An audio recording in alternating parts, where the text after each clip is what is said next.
Jesus Cristo é o Senhor no céu, na terra e debaixo da terra. Ele é santo. Hoy sería nuestra quinta enseñanza, nuestro quinto tema. Estamos hablando de la apostasía y los falsos vientos de doctrina actuales. Hoy vamos a hablar algo que está muy relacionado. Casi todos estos asuntos que vamos a tratar están como muy ligados al cristianismo actual. La vez pasada hablamos del movimiento Palabra de Fe, si se acuerdan. Y lo que hoy vamos a hablar, si bien ya lo mencionamos la vez pasada, está ligado a eso mismo. Hoy vamos a hablar de la teología de la prosperidad. Amén. Entonces, vamos a comenzar a leer en primera de Timoteo 6, verso 9. La teología de la prosperidad también se conoce como el evangelio de la prosperidad, el evangelio de la salud, de la riqueza o el evangelio del éxito. Es un conjunto no sistematizado de doctrinas religiosas de ciertos grupos carismáticos que consideran la prosperidad económica y el éxito en los negocios como dones otorgados por Dios. Entonces, aunque se usa el evangelio de la prosperidad, en realidad, según las escrituras, solo hay un evangelio. Cuando hablamos de otro evangelio, estamos hablando de un evangelio anatema y falso. Pero así se le ha considerado. Es un conjunto no sistematizado de doctrinas. ¿Por qué? Porque cuando tú vas a sustentar una verdad, esa verdad debe estar sustentada por ciertas doctrinas. Esta teología no tiene un sistema doctrinal sólido, sino simplemente es la aplicación de ciertos versículos queriendo promover el éxito y la prosperidad económica como un asunto que es bendición de parte de Dios. Esto es común y es el pan diario de muchos lugares y está ligado mucho al movimiento Palabra de Fe.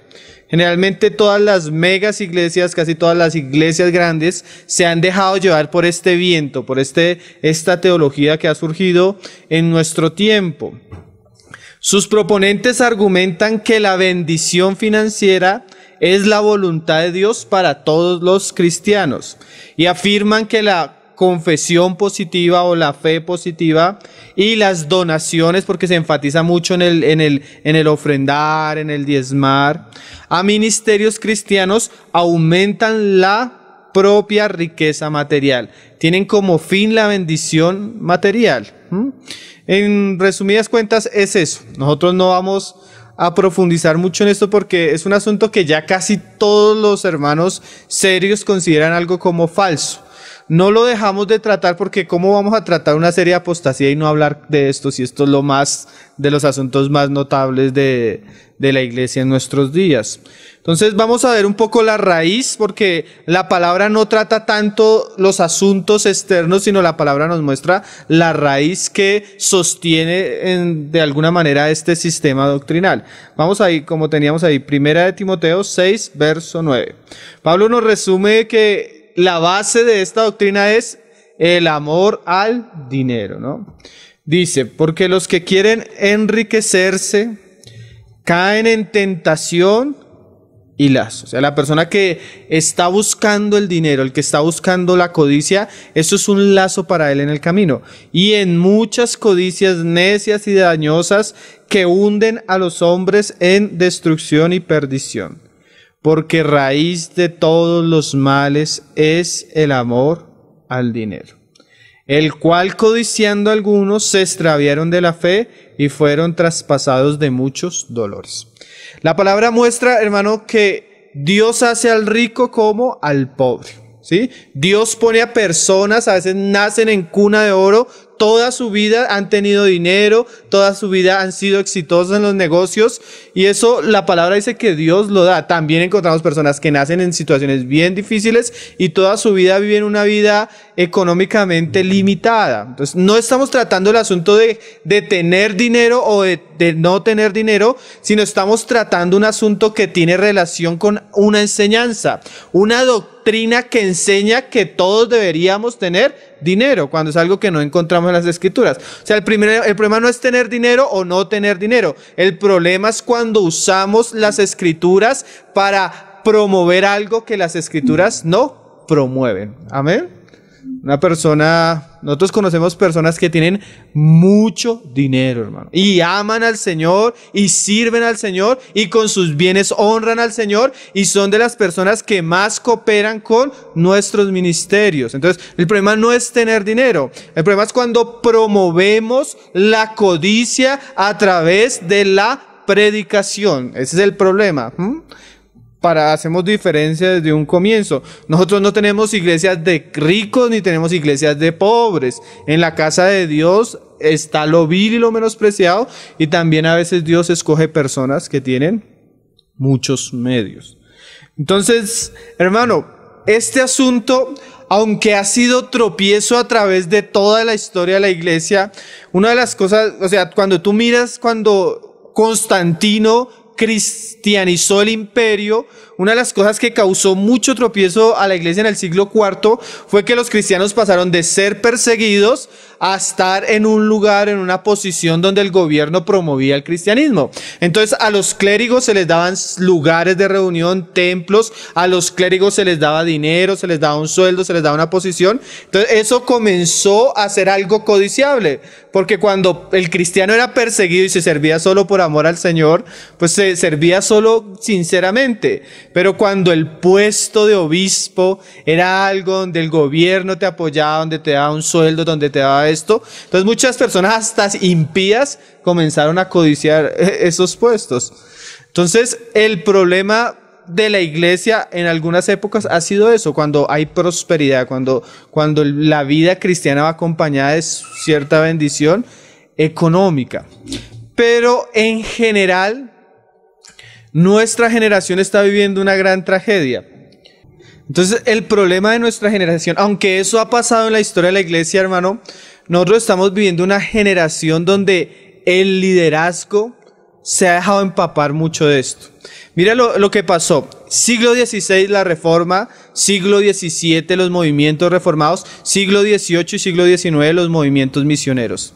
Pasamos de tener un ejército de hombres que dejaron todo por Cristo, se hicieron pobres por Cristo, vendieron sus herencias, vendieron sus riquezas por ir a predicar el evangelio a toda la tierra. Muchos escogieron el sufrimiento, muchos escogieron la pobreza, muchos escogieron vivir hambre y necesidad por llevar el evangelio de Cristo, y los hombres que eran tenidos como los generales de Dios eran aquellos que abandonaban todo por Cristo. Historias como la de Hudson Taylor, como la de George Mueller, como la de tantos misioneros que llenaban el corazón de los cristianos y asombraban a los cristianos por la fe y el valor que estos hombres tenían al dejar todo por Cristo. Pasó a una generación donde los grandes predicadores, donde los grandes hombres de Dios son los que tienen mejores autos, mejores casas, andan en avión y promueven de una manera ostentosa sus riquezas. Y esos son hoy los grandes representantes del evangelio. Entonces pasamos de una generación de hombres sufridos, sacrificados, que amaban a Cristo, a una generación de siervos que aman el dinero, que promueven la codicia, que promueven la prosperidad, pero lo que está detrás es la ambición económica. Entonces, eso es algo de nuestra generación que es común, que es terrible y que ha sido contrario generalmente a Cristo, a los apóstoles de Cristo, a los padres de la iglesia, a los reformadores, a los grandes misioneros y hombres de Dios. Esos pastores de hoy en día que promueven el estatus financiero como algo de Dios, eso es contrario a la mayoría de generaciones de hombres que teníamos antiguamente. Entonces eso vuelve el asunto bien terrible. Entonces vamos a ver varios pasajes, cuál es la raíz de todo esto, como lo leíamos ahí en Timoteo. Segunda de Pedro 2, verso 3. Cuando tú escuchas a estos hombres, escuchas que tienen la intención de orar y que los enfermos sanen, tienen la intención de que el evangelio sea predicado, tienen la intención de que la gente sea liberada de tormentos, de pobreza y de muchos asuntos. Eso es lo que aparenta ese cristianismo, eso es lo que de alguna manera se nos vende cuando se está predicando este evangelio. Pero hermano, ¿será que detrás de todo eso es la intención de estos hombres? A veces yo me pongo a pensar, detrás del predicador en enlace que pide el pacto, que pide el diezmo, ¿será que la intención de él es que las personas se sanen? Entonces vamos a mirar lo que dice Pedro, segunda de Pedro 2, verso 3. Hermano, este evangelio, un hermano lo resumía de esta manera: es una codicia destructiva disfrazada de espiritualidad. Es personas que están amando otras cosas, buscando otras cosas, usando la fe. Pedro lo describe de una manera bien cruda y bien clara. Dice, segunda de Pedro 2, verso 3. Dice, y por avaricia harán mercadería de vosotros con palabras fingidas. El apóstol es supremamente claro. La intención no es que se sanen. La intención no es que el evangelio de Cristo corra. La intención es avaricia. Y por avaricia serán capaces de volver al pueblo de Dios una mercancía. Harán mercadería con nuestra fe, harán mercadería con nuestras necesidades, harán mercadería con nuestros deseos de servir al Señor. Eso es lo que dice Pablo. Y usan palabras fingidas, pero detrás, la intención, la raíz, lo que motiva los grandes eventos, lo que motiva mucho de lo que se hace hoy en día es la codicia. Mira cómo lo dice Pedro. Con palabras fingidas sobre los tales, ya de largo tiempo la condenación no se tarda. Y su perdición no se duerme. Primera de Tesalonicenses 2, verso 5. Contrariamente a esta situación, Pablo da el ejemplo de su ministerio. Mira cuál es el ejemplo de Pablo a su ministerio en comparación con nosotros. Pero también usa el mismo lenguaje que usó Pedro. Primera de Tesalonicenses 2, verso 5. Pedro habla de palabras fingidas. Pablo habla de palabras lisonjeras. Hace 8 días hablamos un poco de por qué se lisonjeaba, por qué se atrae el corazón de estas personas. Mira las palabras de Pablo. Nunca usamos de palabras lisonjeras. O sea, Pablo no era el predicador que te estaba hablando bonito, que te estaba consintiendo el alma, que te estaba... No, Pablo no era así. ¿Cómo sabéis? Pero mira esta frase de Pablo. Ni encubrimos avaricia. O sea, Pablo veía que había muchas personas, y Pedro lo dice, ¿no?, que aparentemente tenían buenas intenciones, pero la raíz de su evangelio, de su mensaje, era la avaricia. Eso era lo que el Señor decía: cuidaos de los lobos que vienen a vosotros como ovejas. O sea, nunca se va a presentar de una manera maligna, sino se viene como hombres de Dios, pero por dentro son lobos rapaces. Y siempre que se relaciona al lobo, siempre que se relaciona al falso profeta, siempre la intención es la codicia, el amor al dinero, lo que él puede sacar de la oveja. Ahorita vamos a leer otros pasajes, ¿no? Hermano, esto es mercadería con la fe, esto es falso, ¿no? Hermano, nosotros estamos viendo millones de almas yendo a miles de iglesias o por televisión, donde el interés del líder, del predicador, del pastor, del apóstol, es simplemente sacar lucro de los oyentes. La mayoría del cristianismo actual mantiene adormecido en ignorancia bíblica y se les envenena espiritualmente con la única finalidad de aprovecharse de sus vidas y especialmente de sus bienes económicos. Esta motivación es cada vez más notable y común en medio del pueblo de Dios. No solo ha pasado en el pueblo de Dios, siempre generalmente que el pueblo de Dios se aparta del camino de Dios, se cae en esto. Israel le pasó lo mismo. Mira lo que decía Miqueas 3, verso 11. Entonces, cuando se enfatiza en el dinero, cuando comienza a haber esa motivación, todo se hace por dinero. Los cantantes cantan por dinero, ¿sí? O sea, se van a eventos por dinero. Los escritores cristianos escriben libros para vender y tener grandes sumas de dinero. Los evangelistas hacen cruzadas por dinero. Todo está sostenido por dinero. Mira lo que decía Miqueas 3, verso 11. Y eso habla de una generación apóstata, una generación que se ha desviado del camino de Dios. En este caso es Israel. Dice, sus jefes juzgan por cohecho. O sea, ellos juzgan, los jueces de Israel en esa época dictaminaban sus leyes, juzgaban sus asuntos según el dinero que estaba de por medio. Eso, hoy en día en el mundo es así, ¿no? Nosotros tenemos un hermano que es abogado y dice que ya no quiere trabajar en eso porque le llega un caso, él va al juez que le toca y bueno, le dicen, bueno, el caso es esto, vale tanto si quieres ganarlo.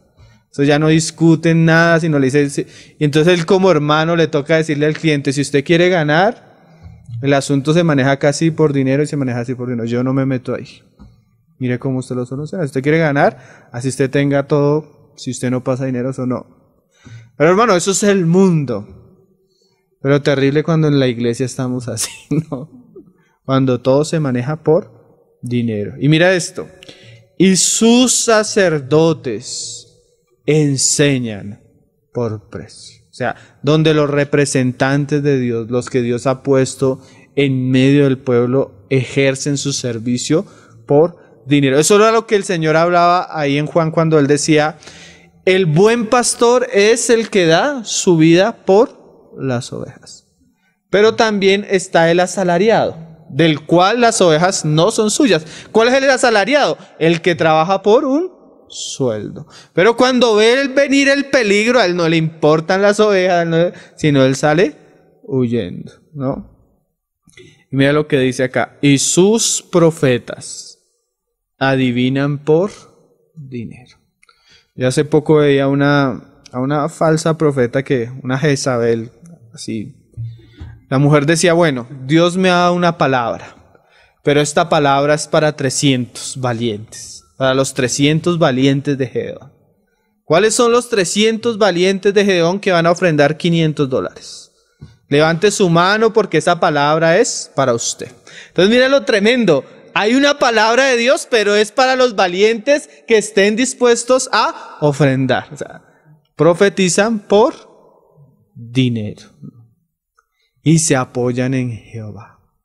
Mira lo tremendo. Esa es la teología de la prosperidad. Se apoyan en el dinero, pero su base son algunos versos de las Escrituras. Versos sacados de contexto, como veíamos hace 8 días. Versos tergiversados y desequilibrados, ¿no? Diciendo, no está Jehová entre nosotros, no vendrá mal sobre nosotros. Hermano, si nosotros hasta ahí donde vamos, ¿qué podemos esperar del pueblo de Dios? Cuando los líderes cristianos sirven, predican y trabajan solo con la intención de sacar lucro económico. ¿A dónde va a terminar la iglesia si la iglesia está siguiendo esta clase de liderazgo y este sistema de doctrinas falsas? Hermano, no es de extrañar que el cristianismo hoy en día sea una cloaca, hermano. No es de extrañar como muchos hermanos dicen que el cristianismo hoy sea un circo, sea algo totalmente extraño y alejado a la fe, si es que los que están al frente y son los grandes siervos de Dios tienen las características que la Biblia critica. Mira lo que dice Judas 1, verso 11. Hasta ahorita estamos viendo la raíz del mal, lo que la Biblia habla del asunto, lo que la Biblia condena del asunto. Judas 1, verso 11. Creo que Judas solo tiene un capítulo. Antes de Apocalipsis.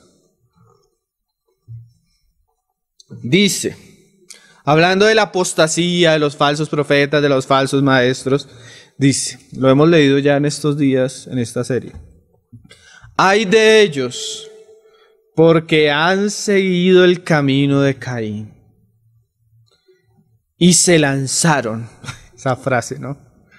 Por el lucro en el error de Balaam.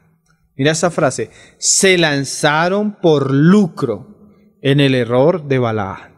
Sin ir a la historia de Balaam que hemos estudiado varias veces, ¿qué fue lo que hizo el profeta? Era un profeta de Dios. Hermano, cuando nosotros hablamos de esto, muchas veces cuando tú comienzas a leer las biografías de muchos de estos hombres, a estudiar su vida, sus ministerios, tú notas que muchos de ellos tuvieron un llamado tremendo de Dios, dones de Dios, ministerios de Dios. Dios los respaldó y los llamó de una manera tremenda en su juventud. Comenzaron a trabajarle al Señor y a veces sus ministerios eran de Dios. Así era Balaam. Pero ¿qué pasó un día en el camino de Balaam? Israel iba derribando enemigos como un poderoso ejército.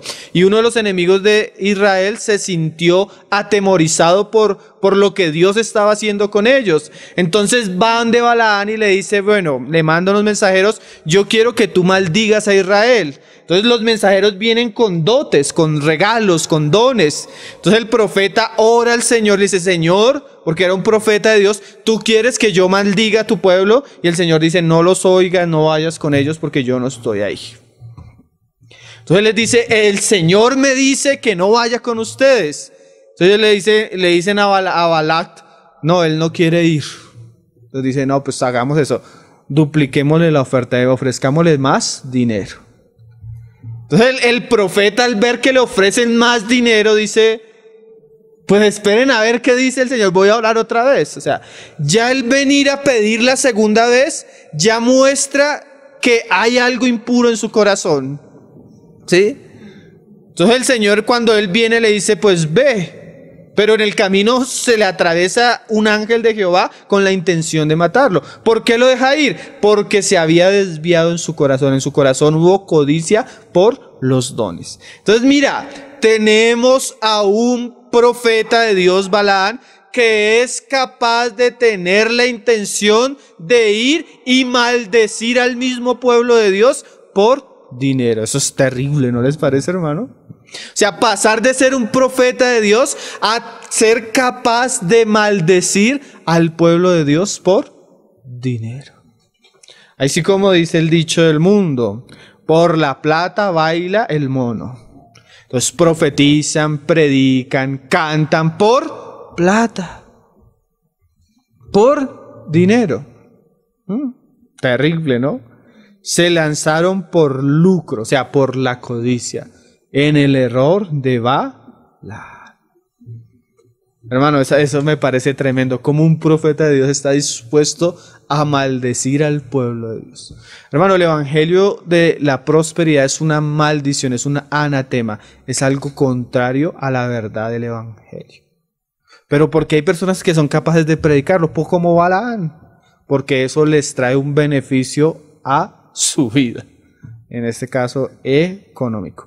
Vamos ahora sí a comenzar a ver varios versículos para tratar el asunto. Vamos a ver un capítulo ahí en Hechos 8, verso 18. Este fue un pasaje que se usó en la historia de la iglesia, especialmente en la época del catolicismo romano, a un pecado que se le acusaba a la iglesia católica, el pecado de la simonía, ¿sí? Basado en el personaje que acá se encuentra, que es Simón. ¿Qué era la simonía en el catolicismo? Eso fue la tapa, eso fue el punto eso fue la bomba que estalló la reforma, hermano. Los reformadores no soportaron que la iglesia vendiera todo, hermano. Vendía la salvación, vendía las indulgencias, te cobraban por los bautismos, te cobraban por los matrimonios, te cobraban por la confirmación, te cobraban por todo, hermano. Y la tapa eran las indulgencias. Tú sacas a tu abuelita del purgatorio con tanto dinero, tú sacas a tu tío con tanto dinero. Entonces todo se vendía. Entonces ese era el pecado de la simonía, que se vendían las cosas espirituales. ¿Sí? Aún hoy en día el catolicismo romano mantiene esa doctrina. Esa fue la grieta. Las tesis de Lutero tenían en defensa de la fe ese asunto como prioridad. ¿Sí? Dios no te vende la salvación, Dios no te vende los regalos, Dios te da todo por gracia. Pero hoy tenemos canales cristianos iguales, hermano. Los cristianos que surgimos de una reforma que atentó contra eso, hoy tenemos canales cristianos donde se ora por la sanidad tuya, pero sí pactas con Dios. ¿Qué es eso? La misma principio de pagar por la bendición. ¿Tienes un hijo de drogadicto? pacta con Dios para que Dios los sane. ¿Tienes problemas económicos? Pacta con Dios para que Dios te prospere. Entonces, de alguna manera se le enseña al pueblo de Dios a pagar por aquellas cosas que Dios puede hacer en nosotros, ¿no? Entonces, el pasaje base es este, Hechos 8, verso 18. Están en Samaria, dice, este hombre, hermanos, se había bautizado y se había convertido aparentemente, ¿no? Simón. Entonces llegaron Pedro y Juan, y cuando Pedro y Juan oraban por las personas, imponían las manos, las personas recibían el Espíritu Santo. Ahí cuando, dice en el 18, cuando vio Simón que por la imposición de las manos de los apóstoles se daba el Espíritu Santo, les ofreció dinero. Ese es el pecado de Simón, ofrecer dinero por los asuntos espirituales, que eso es lo que sostiene la maquinaria de la teología de la prosperidad, diciendo, dame también a mí este poder, para que cualquiera a quien yo impusiere las manos reciba el Espíritu Santo. Entonces Pedro le dijo, pacta con Dios, Simón. Simón, le dijo, mira lo que le dice Pedro a Simón, tu dinero perezca contigo. Hermano, nosotros creemos, no solo creemos, y enseñamos, y también, porque es parte del consejo de Dios, que nosotros como cristianos debemos ofrendar. No solo debemos ofrendar, sino hacerlo regularmente y hacerlo según cómo prosperamos, según cómo trabajamos. Es una responsabilidad que tenemos como creyentes del servicio en la casa de Dios. Pero cuando nosotros recibimos una ofrenda, deberíamos ver qué clase de persona la está dando y con qué intenciones. Porque a veces nosotros somos muy ligeros hasta con eso. ¿Se acuerdan cuando hablamos del joven rico? Hermano, ¿qué mejor candidato para una iglesia que el joven rico? Un hombre importante, un hombre religioso, un hombre con dinero, cualquiera le dijera, sí, mijito, siéntese acá y el dinero que usted tiene, eso va a ser una bendición para la iglesia. Pero el Señor no lo recibió nada. Le puso la ley como una puerta de hierro para que no entrara. ¿Por qué? Porque el corazón de este hombre amaba el dinero. Nosotros necesitamos, son personas que amen a Cristo a tal punto que se despojen de lo que ellas tienen de una manera voluntaria y por amor al Señor. No porque se les presiona para que Dios los bendiga, como dice Pablo, dando no por codicia, ¿sí? No por avaricia. No es que tú das 10 y el Señor te devuelve 100.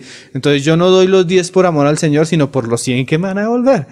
¿Sí? Entonces se cambia la intención del corazón. Entonces este hombre, mira lo que le dice Pedro. Entonces le dijo Pedro, tu dinero perezcas contigo. ¿Por qué? Hay una razón. Porque has pensado. Y el pensamiento de Simón es el que sostiene la doctrina de la teología. ¿Qué es el pensamiento de Simón?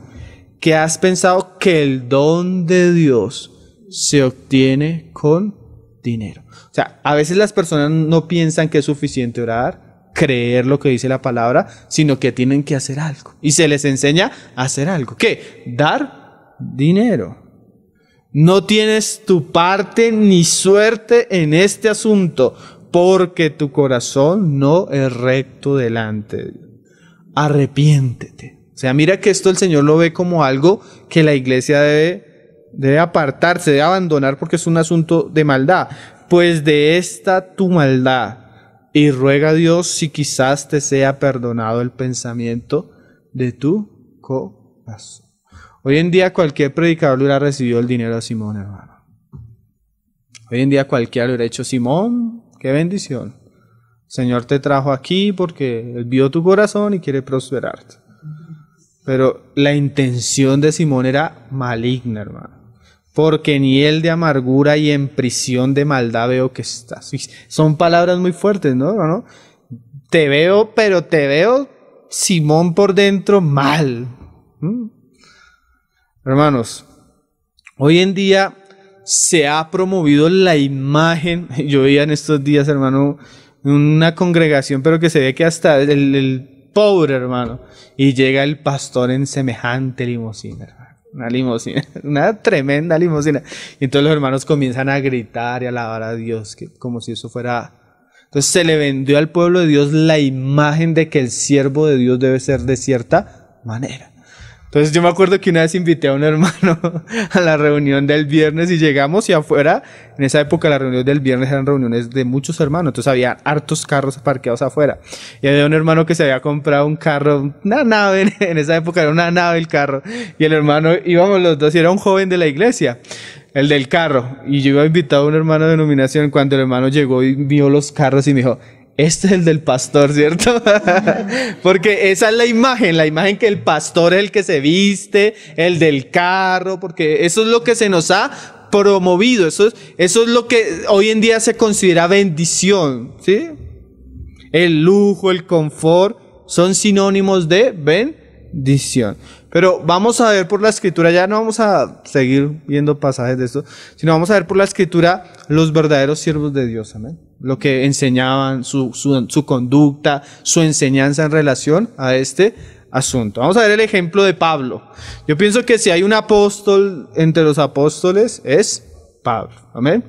Entre los escritores del Nuevo Testamento, Pablo. No solo se nos dejó su enseñanza, su trabajo, sino se nos dejó cartas donde se hablan cosas muy íntimas de él para guardarnos de esto, porque a veces se puede pensar que ciertos pasajes pueden sostener esto. Digamos, a veces los hermanos dicen, hermano, pero es que la Biblia dice que el siervo es digno de su salario. Sí, pero no ven el contexto anterior ni el contexto después de que está hablando. Entonces, lo que vamos a hacer es leer esos pasajes completos para ver la verdad completa, ¿amén? Si esto corresponde a lo que se nos ha mostrado o es un desequilibrio en el pueblo y en la verdad de las Escrituras. 1 Corintios 9, verso 3. Vamos a ver cómo Pablo manejaba el asunto de las finanzas, que no solo nos habla de Pablo, sino nos habla del modelo de las Escrituras de los siervos de Dios. Porque de Pedro no se dice, de Juan no se dice, pero la Escritura dejó mucho detalle de la vida de Pablo. Y nosotros podemos aprovechar de estos detalles para aprender de este asunto. Amén. 1 Corintios 9:3, la iglesia de los Corintios era una iglesia que estaba en una situación bien, o sea, era una iglesia fundada por Pablo, que Pablo había trabajado, pero habían venido muchos hermanos que habían indispuesto a la iglesia con el ministerio de Pablo. Hay una actitud de rechazo, de querer reinar ellos sin Pablo, ¿sí? De no reconocer el trabajo de Pablo. Entonces, hay una serie de argumentos de Pablo defendiendo su ministerio, defendiendo su trabajo, y entre esos se nos hablan de estas cosas. Mira lo que dice en el 9:3. Contra los que me acusan, esta es mi defensa. O sea, habían personas que acusaban a Pablo de ciertos asuntos y Pablo se defiende por aclarar la conciencia de los hermanos, porque no es bueno que nosotros tengamos una mala conciencia con los hermanos que sirven, porque eso da un mal testimonio y el hombre de Dios debe ser irreprensible. Entonces no debe haber baches en su vida en los cuales los hermanos puedan tropezar por su conducta. Entonces Pablo en relación a eso da ciertos argumentos, ¿sí? Porque no es suficiente que la persona predique bien, hermano. No es suficiente que la persona tenga carisma. Su vida, su andar, su conducta, la manera como maneja el dinero debe hablar de Cristo y mostrarnos el ejemplo de Cristo, ¿sí? Hoy el liderazgo ha perdido ese valor de ser ejemplo, de mostrar a Cristo, ¿no? Se muestran cosas que son contrarias, como las que estamos hablando, pero vamos a ver a alguien que expone su situación para que los hermanos juzguen y vean que su conducta es correcta según, pues, la verdad de las Escrituras. Dice, ¿acaso no tenemos derecho de comer y beber? Sí, imagínate un hombre que iba predicando de aquí para allá. ¿Será que era mucha carga para los hermanos que lo recibían darle un plato de comida, darle un lugar, sí? ¿No tenemos derecho de traer con nosotros una hermana por mujer? O sea, a veces de pronto en la compañía con los que iban Pablo, porque a veces Pablo nunca viajaba solo, iba con otros hermanos, y ahí dice Pablo, ¿será que a veces no puedo ir acompañado de una mujer? Como también los otros apóstoles y los hermanos del Señor y Cefas. O sea, parece ser que los apóstoles de Jerusalén viajaban a veces hasta con sus esposas. ¿Será que era mucha carga que Pablo o Bernabé hicieran esto? ¿O solo yo y Bernabé no tenemos derecho de no trabajar? O sea, Pablo le está diciendo, hermano, ¿será que yo no tengo derecho a comer de lo que predicamos? ¿Será que yo no tengo derecho a que me reciban a mí y a otros cuando viajamos? ¿Será que yo no tengo derecho a dedicarme de lleno a la obra? Decía Pablo. ¿Quién fue jamás soldado a sus propias expensas? ¿Quién planta viña y no come de su fruto? ¿O quién apacienta el rebaño y no toma de la leche del rebaño? ¿Digo esto solo como hombre? ¿No dice esto también la ley? Hermano, con lo que estamos diciendo, no estamos diciendo que los hermanos que trabajan entre nosotros no tengan derecho a las ofrendas, no tengan derecho a comer del evangelio, a servir y a vivir por la fe del evangelio. Sí, no estamos diciendo esto. Aquí Pablo no está hablando de enriquecerse, sino Pablo está hablando de un uso legítimo que tienen los hombres que han sido dedicados de lleno a la obra de Dios, ¿sí? Ellos tienen el derecho de comer de las ofrendas, tienen derecho de beber de la leche de las ovejas, ¿sí? Pero, hermano, si tú dejas el capítulo ahí, porque el capítulo generalmente lo usan hasta ahí, y entonces acá, y el sueldo, y bueno, pero nosotros vamos a seguir leyéndolo, ¿no? Porque ahí no queda Pablo. Digo esto solo como hombre, ¿no dice esto también la ley? Porque en la ley de Moisés está escrito: no pondrá bozal al buey que trilla. Hermano, y cuando hay una persona que tiene un llamado al Señor, que tiene un ministerio del Señor, que tiene un respaldo del Señor, la iglesia no debería ser tropiezo para ese tipo de hermanos.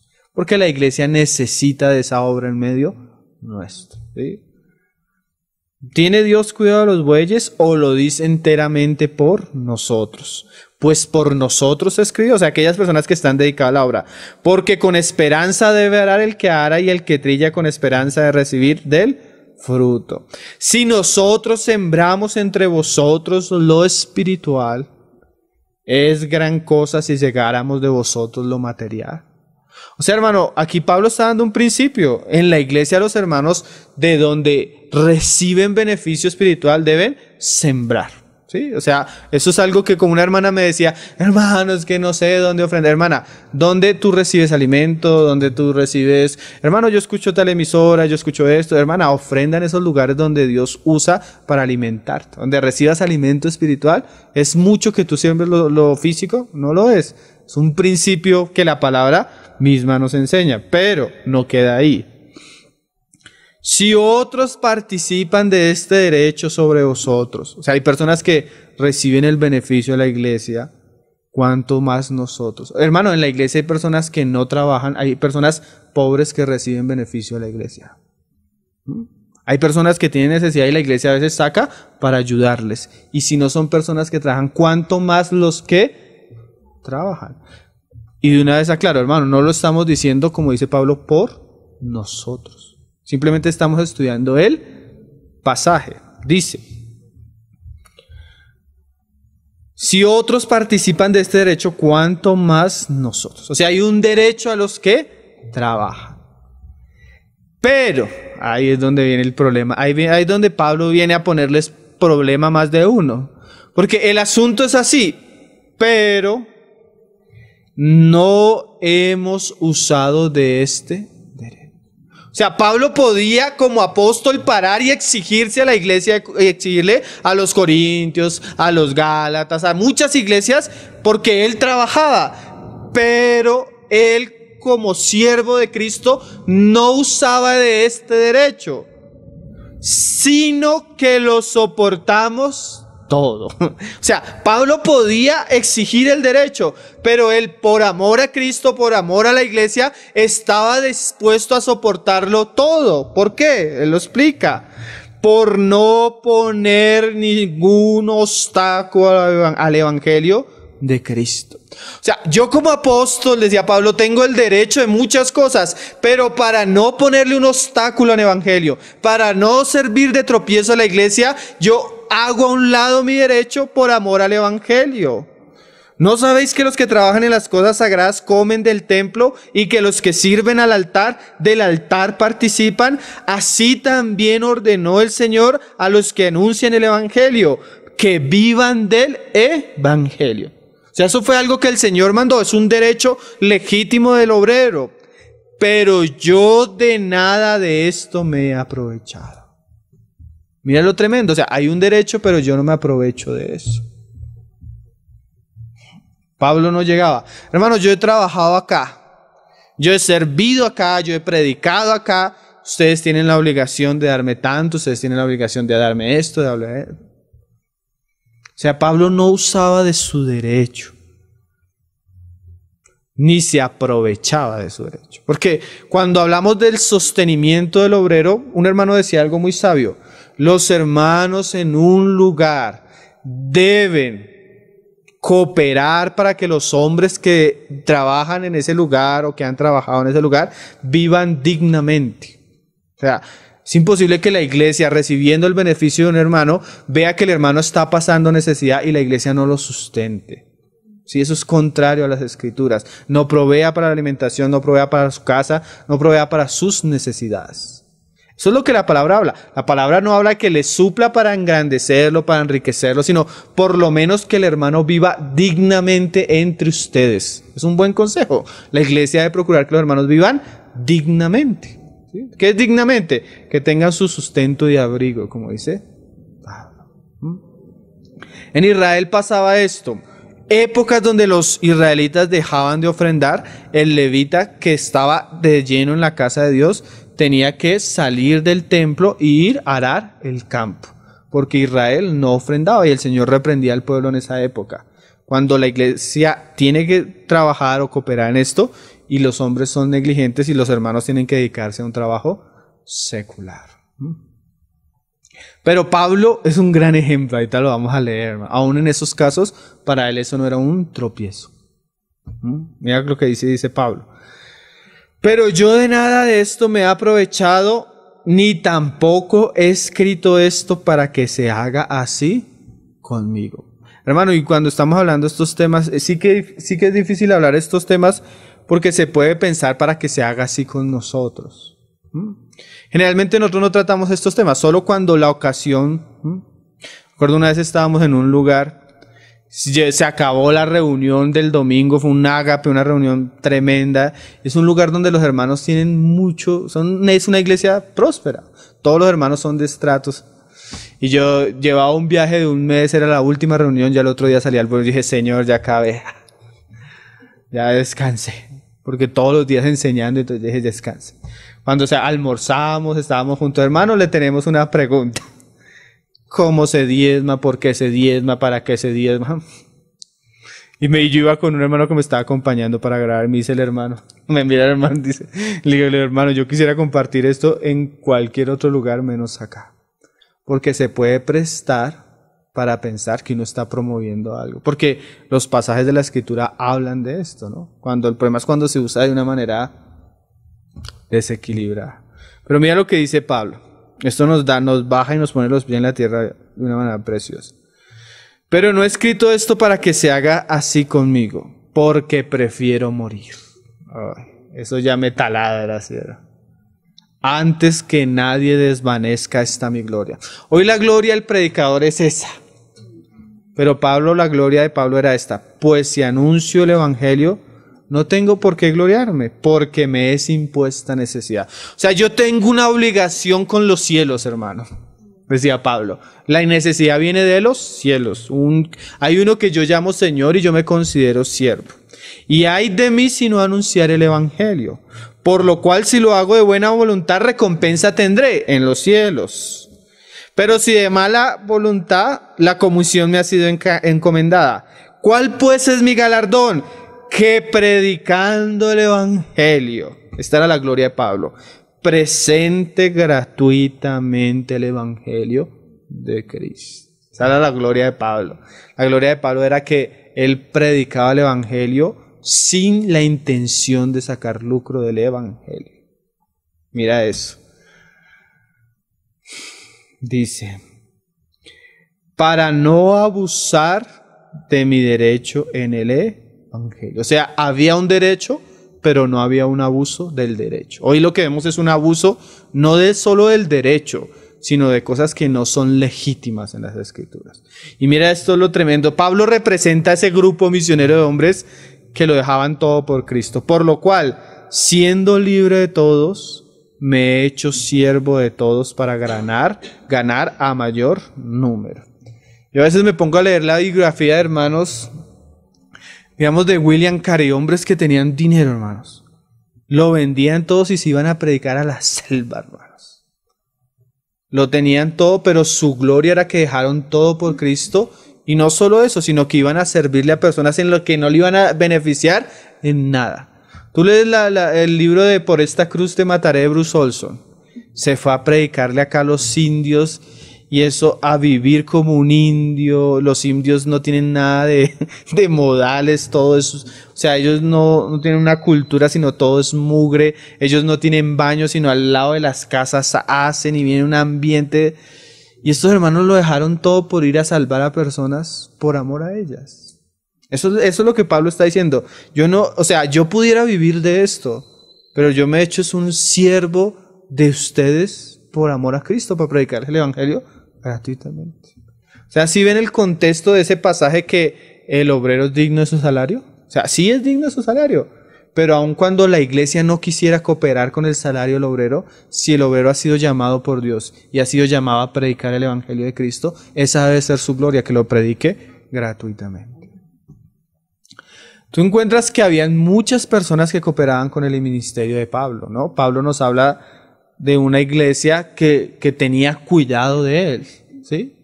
Pero no era porque Pablo tuviera un sueldo ni porque ellos tuvieran una obligación por Pablo. Era algo del amor del Señor por ellos, porque Dios despierta a personas para que siembren y trabajen en estos asuntos. El otro pasaje que Pablo nos habla de su manera de las finanzas, de cómo él manejaba el dinero, Hechos 20, verso 32. En este se nos habla que él como obrero, como apóstol, tenía un derecho, solo que no abusaba del derecho porque su gloria era predicar el evangelio gratuitamente. Hermano, tú nunca escuchabas de que, hermanos, gran evento, Pablo en Atenas, entrada VIP $300, entrada general $50. Y no, Pablo no andaba diciendo que con milagros era más caro. No, hermano, estos eran hombres diferentes, hermano. Estos eran hombres totalmente extraños a nuestra generación, ¿no? Hechos 20:32, mira, dice. Pablo despidiéndose de los ancianos de un grupo de iglesias en las cuales él había trabajado, dice: y ahora, hermanos, os encomiendo a Dios y a la palabra de su gracia, que tiene poder para sobreedificaros y daros herencia con todos los santificados. Ahora en el 33, ni plata, ni oro, ni vestido de nadie codiciado. Me acuerdo que la congregación que yo comencé a ir era el cumpleaños del pastor, entonces la iglesia tenía siempre que darle el vestido del paño al pastor.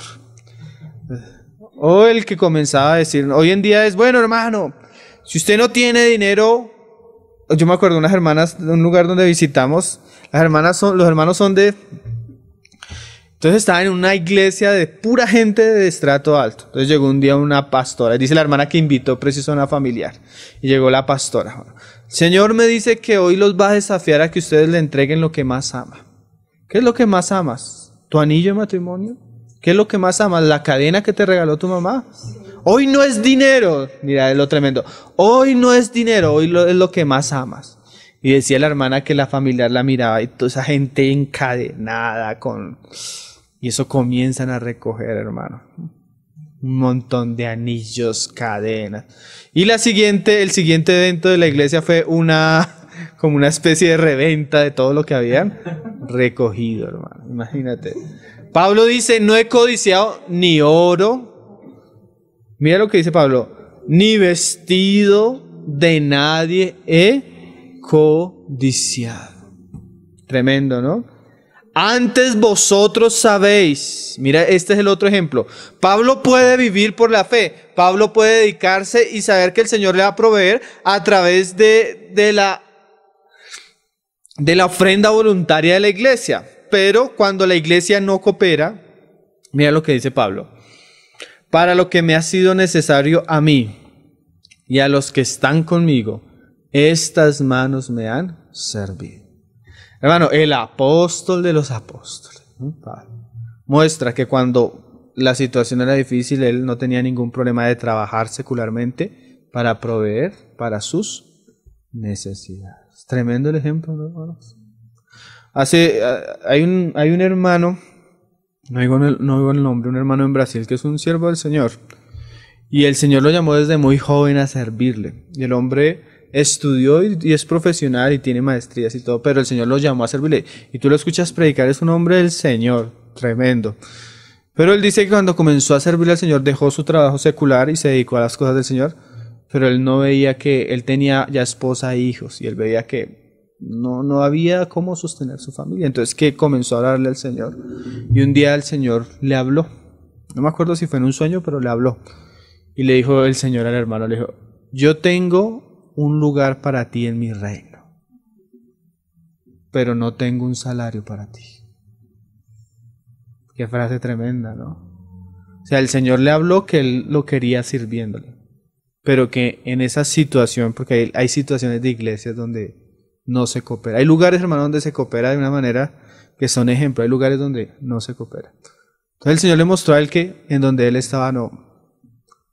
Entonces el hermano entendió que él debía trabajar secularmente, pero seguir sirviéndole al Señor. Y mira el arreglo que hizo el Señor. Él tiene una profesión donde ahora trabaja 15 días y descansa 15 días. Entonces 15 días está en lo secular y 15 días está en la obra del Señor. Pero tremenda la frase del Señor. Tengo un lugar para ti en mi reino, pero no tengo un sueldo para ti. Tremendo. Pero el hermano no renunció a su ministerio, sino que trabaja secularmente y provee para lo suyo y los suyos. Es un ejemplo, ¿no? Y son hombres de el Señor. Y dice, estas manos me han servido. Esto os he enseñado. Mira qué enseñanza. Pablo no enseñaba, hermano, siembre tanto y recoja tanto. Pablo enseñaba que trabajáramos con nuestras manos. Sí, porque ese evangelio es un evangelio que pone a los cristianos en una nube, hermano. Las escrituras dicen, el que no trabaje, que no coma. Sí, eso es lo que dice. ¿Quieres prosperar? Pues tienes que trabajar, hermano. Pero hoy en día, hermano, ora porque el Señor va de una manera milagrosa a borrar tu deuda del banco. Y se les enseña a los hermanos para que pacten, para que el Señor borre su deuda del banco. Pero no se les enseña a los cristianos a que trabajen para pagar sus deudas, ¿no? El Señor puede bendecirnos, pero el Señor quiere que trabajemos, hermano. Este es un ejemplo de Pablo, ¿no? Esto os he enseñado que trabajando así, hermano, y mira, no solo para suplir a nosotros, se debe ayudar a los necesitados. O sea, el Señor nos da trabajo, el Señor nos da no solo para nosotros, sino para ayudar a los necesitados. Y recordar las palabras del Señor que es Jesús que dijo, más bienaventurado es dar que recibir. Qué ejemplo precioso de Pablo, ¿no? Eso ya nos pone todo como en una balanza donde hay fidelidad. El Señor un día envió a sus discípulos y les dijo, id y predicad el reino de los cielos se ha acercado, sanad enfermos, limpiad leprosos, resucitad muertos, echad fuera demonios. Pero ¿a cómo vamos a cobrar el evento, Señor? De gracia recibisteis, da de gracia. Hermano, cuando a usted le cobren por cualquier cosa que sea de la fe, dude de esa persona. Lo que el Señor da, lo da de gracia, a sí mismo se debe dar. ¿Sí? Yo por eso tengo cierta discusión con los derechos de autor en las cosas de la iglesia, hermano. Porque si es algo que el Señor dio de gracia, ¿no deberíamos darlo de gracia a nosotros también? Mira lo que decía Pedro, primera de Pedro 5:2. Pablo, Señor Jesús, y ahora mira lo que dice Pedro entre nosotros de este asunto, ¿no? Pero Pedro 5:2. Apacentad la grey de Dios que está entre vosotros. Está hablando a los ancianos que son los mismos pastores. Cuidando de ella, no por fuerza. O sea, por más de que sean pastores, ancianos, de que Dios los haya puesto, el servir no es con fuerza, no es mandando, no es aquí yo soy el pastor y aquí se dice como yo digo. Eso en la Biblia no existe. El pastor es un siervo en la congregación, no un señor, hermano. No se debe enseñorear, no debe ser brusco con las ovejas, no debe imponerse. No por fuerza, sino voluntariamente. Y la segunda palabra, no por ganancia deshonesta. O sea, no queriendo sacar sino con ánimo pronto. Es que se decía de los profetas, hablando de los pastores en el Antiguo Testamento, el uno la trasquila, el otro se le come la carne, el otro y ninguno la sana, ninguno la cuida, ninguno la apacigua. ¿Sí? O sea, se interesan es por así como dice literalmente, se interesan es por la lana de las ovejas, no por la oveja.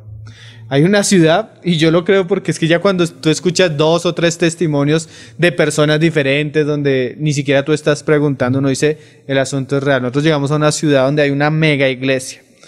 Entonces, una hermana, imagínate hermano, yo estoy decepcionado del evangelio. ¿Por qué? El pastor vino a visitarme. Mi hermana, pero eso no es malo, que el pastor venga a tu casa a visitarte. No, pero imagínate hermano, se enteró de que vendí la casa y llegó a pedirme el diezmo. Nunca me llamó, nunca me visitó, nunca se preocupó por nosotros, pero el día que supo que vendimos la casa, ahí llegó por el diezmo. Entonces uno dice, no por amor, no por la oveja, sino por ganancia. Y escuché el testimonio de 3 personas hablándome del mismo pastor, del mismo lugar, de la misma situación. O sea, el hombre, yo no sé cómo sabía, pero sabía cuando el hermano vendía, cuando el hermano, y ahí llegaba a pedir. Personas que nunca van por la ofrenda, sino por la persona, sino voluntariamente, no por ganancia deshonesta, sino con ánimo pronto, no como teniendo señorío de los que están a vuestro cuidado, sino siendo ejemplos de la grey. Hay 2 testimonios que nosotros publicamos buenísimos, hermano. El testimonio del hermano Baksin y el testimonio de Watchman Nee.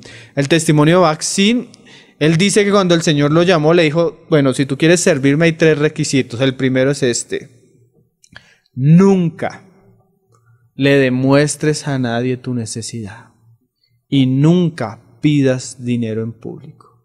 O sea, nunca. Eso es un requisito si tú quieres servirme a mí. Nunca vas a hacer visibles tus necesidades. Nunca vas a pararte delante del pueblo a pedir algo. Tremendo, ¿no? Y habían otros 2 requisitos, pero ese es el primero. Y el hermano Watchman Nee en el testimonio, él cuenta su testimonio y lo hace en una conferencia para jóvenes. Es la única vez que él habló de su vida privada. Ese folleto es bien tremendo, están tesoros si quieres leerlo. Y él dice que él aprendió y de las cosas que el Señor le mostró en sus primeros años de vida cristiana era que si él no podía vivir por fe, no le podía servir al Señor. O sea, si usted no está en la capacidad, le dijo una vez el Señor a él, si usted no está en la capacidad de creerme, de que yo soy capaz de sostenerlo, dedíquese a otra cosa. Tremendo, ¿no? Y estos hombres, hermano, Watchman Nee habla de que él publicaba la literatura y no solo la publicaba gratuitamente, sino pagaba la distribución de la literatura de una manera gratuita. Los herederos de él cogieron los derechos de autor y hoy si tú publicas medio libro de él, te lo cobran. ¿Sí? Porque no siguieron el ejemplo del hermano. El hermano no solo la publicación, sino la distribución. Hoy los que siguieron detrás cobran por eso. Porque muchas veces pasa lo que pasaba en los tiempos antiguos. Samuel era un profeta de Dios, pero los hijos de Samuel eran hombres impíos. O sea, a veces los hermanos viven por gracia, sirven por gracia, pero los que vienen detrás hacen uso provechoso de esto. Lucas 12, verso 32. Hubo hombres que sí pusieron en práctica esto, hermano. Dice, no temáis manada pequeña porque a vuestro Padre le ha placido daros el reino. Entonces comienzan, somos hijos del rey, no debemos temer. Pero no siguen con el verso siguiente. Vended lo que poseéis y dad limosna. Haceos bolsas que no se envejezcan, tesoros en los cielos que no se agote, tesoro en los cielos que no se agote, donde el ladrón no llega ni polilla destruye. Esa frase del Señor. Hermano, no tema, el Señor nos ha dado todo. Vende lo que tienes. ¿Saben que en estos días, escuchando a un hermano, me impactó una frase? Él hablaba de la película La lista de Schindler. ¿Sí la han visto? Entonces el personaje Oscar Schindler, que se llama, él comienza a hacer todo para salvar judíos. Y a lo último, cuando él ya no puede hacer y sale, dice, yo hubiera podido dar este reloj por otro judío. Yo hubiera podido hacer esto por un judío. Hermano, muchos de nosotros cuando venga el Señor vamos a lamentar en las cosas que hemos desperdiciado nuestro dinero.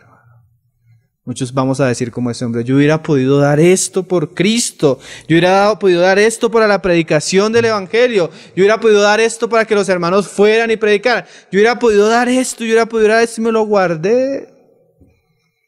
Yo hubiera podido hacer tantas cosas por ti, hubiera podido entregar tantas cosas para ti, Señor. Y me quedé con cosas que se pudren, que se las come la polilla.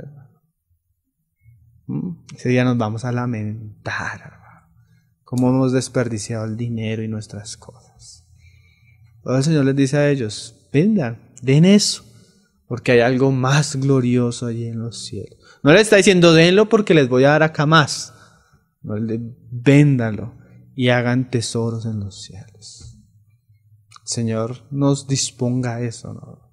Que no solo mi vida, sino mi casa, mi familia, mi dinero, todo sea para Él, para honrarle a Él, para servirle a Él, para participar en las cosas que son de Él. Dice el Señor, porque donde está vuestro tesoro, allí estará también su corazón, vuestro corazón. Hermano, vamos a leer un pasaje ahí en 2 de Reyes 5, verso 24, ya para ir terminando.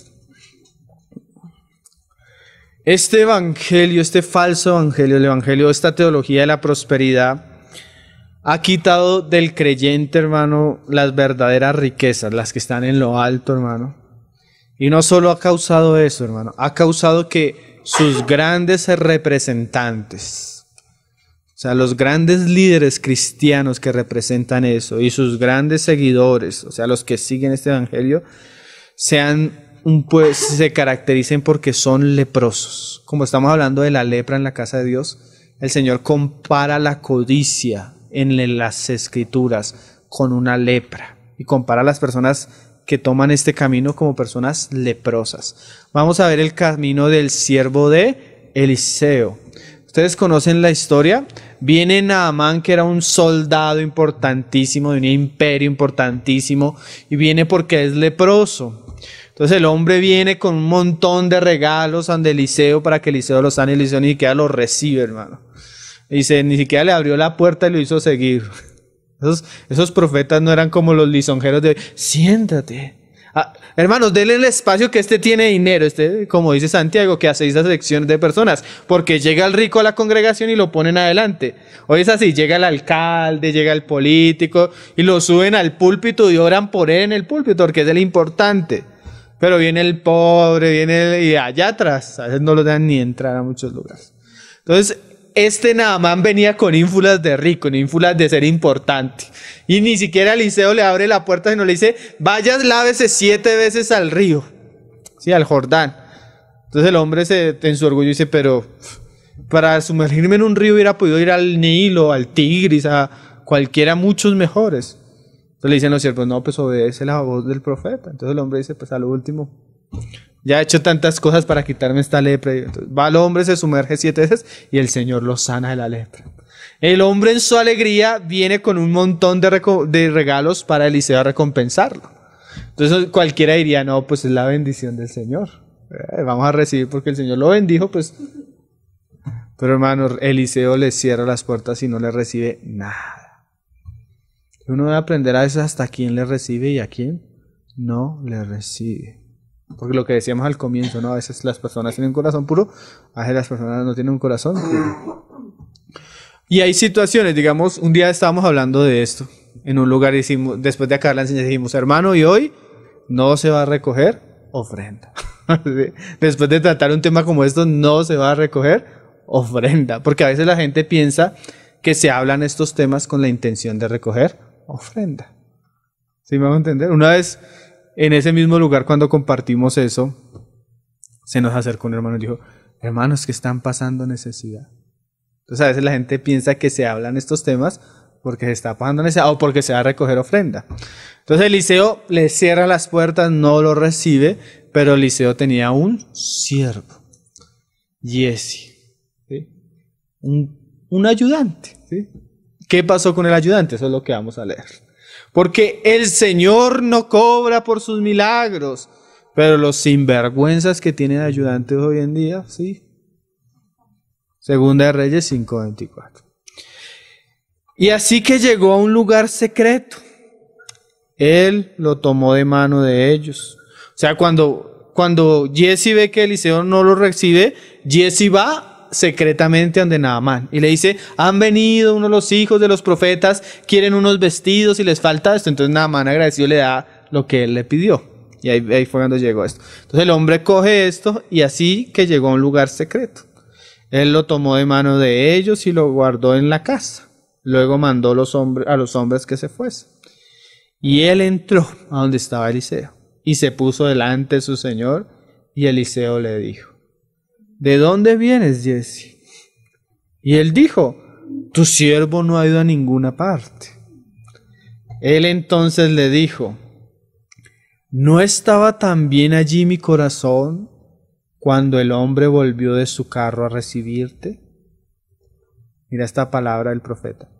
¿Es tiempo de tomar plata y de tomar vestidos, olivares, viñas, ovejas, bueyes, siervos y siervas? O sea, esa pregunta de Eliseo, ¿será que este es el tiempo para nosotros preocuparnos de estas cosas, Giezi? ¿Será que este es el hermano? Nosotros vamos a vivir una época gloriosa, con todo lo que eso significa, con toda la gloria que va a traer el reino de Cristo. Pero ¿será que este tiempo es el de esto? ¿Será que este es el tiempo de la prosperidad, hermanos? Yo creo que la iglesia, porque la Biblia habla del reinado del Mesías como un reino que va a prosperar por toda la tierra. O sea, eso va a ser algo glorioso, hermano. Pero ¿será que este es el tiempo de eso? ¿Será que este no es el tiempo de sacrificar, de sufrir, de pagar el precio, de morir? Sí, somos hijos del Rey, pero aún no se ha manifestado lo que debemos ser. Se manifestará cuando Él se manifieste. Por tanto, la lepra de Naamán se te pegará a ti y a tu descendencia para siempre. Todos los que codician y usan las cosas del Señor para lucro y para codicia son hijos de Giezi, leprosos, hermano. Esas de las otras lepras terribles de la generación de nuestros tiempos. Y salió de delante del leproso, blanco como la nieve. La codicia y el amor al dinero es una de las mayores lepras del cristianismo actual. Hermanos, nosotros podríamos entrar fácilmente a la casa de Dios, tomar un látigo y gritar con indignación: mi casa será casa de oración para todas las naciones, mas vosotros la habéis hecho cueva de ladrones, o de Giezis, o de hijos de Giezi. La lepra es figura de corrupción, la lepra es figura de maldad, la lepra es figura de mancha en medio del pueblo de Dios. Y este evangelio de la prosperidad es una de las grandes lepras de nuestra generación. El Señor nos libre de todo este movimiento, de esta manera de pensar y de este cristianismo apóstata que hoy en día es tan común. Entonces hoy hablamos de la teología de la prosperidad. Esto da para, hermano, uno puede sacar acá los 20 pastores más ricos del mundo, ver cuánto tienen, ver. Hay pastores como el de la Iglesia Universal, de la que nosotros conocemos como Pare de Sufrir, donde muestran fotos de su casa, hermano, donde los muebles son en oro puro, hermano. Puedes creerlo, hermano, los muebles en oro puro, hermano. Pastores con jet privados, pastores con, cosas que uno no se imaginaría, que son contrarias a Cristo. Y todo usando las Escrituras, ¿no? Usando el nombre del Señor. El Señor nos guarde y, libre a nuestros hermanos que están presos de todo este evangelio y aquellos que han caído en esas redes, ¿no? Hoy tú pones las emisoras cristianas, hermano, y eso desde las 6 de la mañana hasta las 12 de la noche, solo hablándote de esto. Maquillado como un maquillaje cristiano, ¿no? Pero es esto que hoy tratamos. El Señor nos guarde a nosotros y a su pueblo de esto. Amén. El Señor libre a nuestros hermanos de tantas cosas, ¿no? Estas cosas daría para hablar mucho, pero lo dejamos hasta ahí. El Señor nos ayude y nos guarde y ponga los verdaderos tesoros en nuestro corazón para amarlos. Señor, te damos gracias por tu palabra, Señor. Tu palabra que es lámpara a nuestros pies, tu palabra que es lumbrera a nuestro camino, Señor. Tú conoces la condición actual de tu pueblo, Señor. Tú conoces los tiempos que vivimos, Señor, y las cosas que se han hecho con tu evangelio, Señor. Oramos para que tú santifiques tu nombre, Señor. Oramos para que tú juzgues todo lo contrario a ti, Señor. Para que tu celo, Señor, tu juicio comience por tu casa, Señor. Por aquellos que han profanado tu nombre, profanado tu evangelio, Señor. Por aquellos que están apartando el corazón de tus hijos a otras cosas, Señor. Por aquellos que están engañando a tu pueblo, Señor. Juzga, Señor, juzga todo lo contrario a ti, todo lo que se usa para destruir, todo lo que corrompe tu casa, Señor. Y prepara tu iglesia como una virgen que no tiene manchas, Señor. Libre de mancha, una virgen pura, Señor. Sin manchas y sin arrugas, Señor. Una iglesia que no tenga de qué avergonzarse, sino que esté preparada, diligentemente sirviendo y esperándote a ti, Señor. Ayúdanos a nosotros a invertir nuestra vida en ti, nuestro tiempo en ti, nuestro dinero en ti, todo lo que somos, Señor, a invertirlo en ti, Señor, y hacer tesoros en los cielos para que cuando tú vengas, Señor, haya una riqueza, Señor, acumulada, Señor, para tu gloria y tu honra, Señor. Ponemos este mensaje, tu palabra, para que lo lleves, Señor, a aquellos lugares o a aquellas personas, Señor, que lo deben escuchar, Padre. Te lo pedimos en el nombre de tu Hijo Jesucristo, Señor. Ayúdanos a hacer esa casa de oración, Señor, para todas las naciones, Señor. Y saca a los ladrones de tu casa, Padre. Te lo pedimos en el nombre de tu Hijo Jesús, Señor. Amén. Ao leão de Judá.